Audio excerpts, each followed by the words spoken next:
আমি আপনাদের মহিউদ্দিন রনি। ভারতীয় আধিপত্যবাদ মুক্ত ইনসাফের বাংলাদেশ প্রতিষ্ঠার আমাদের যে সংগ্রাম, যে লড়াই জারি আছে, এই লড়াইয়ে যে শহীদি কাফেলা, সেই কাফেলার একজন হওয়ার জন্য, শহীদদের খাতায় নাম লেখানোর জন্য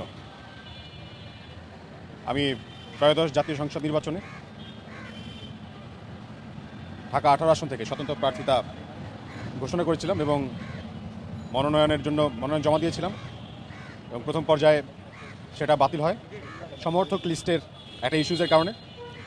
পরবর্তীতে আমরা কোর্টে রিট করি এবং মহামান্য আদালত সেই সকল ইস্যুজ তাদের বিচক্ষণতার সাথে জাজ করে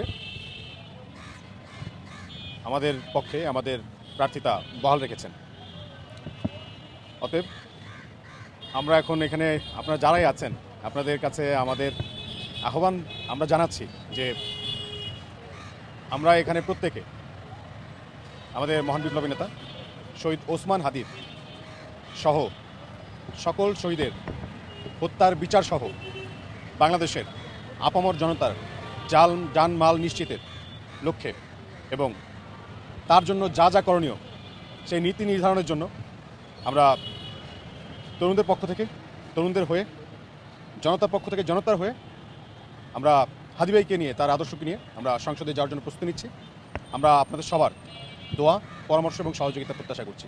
আমরা আপনাদের সহযোগিতা চাই।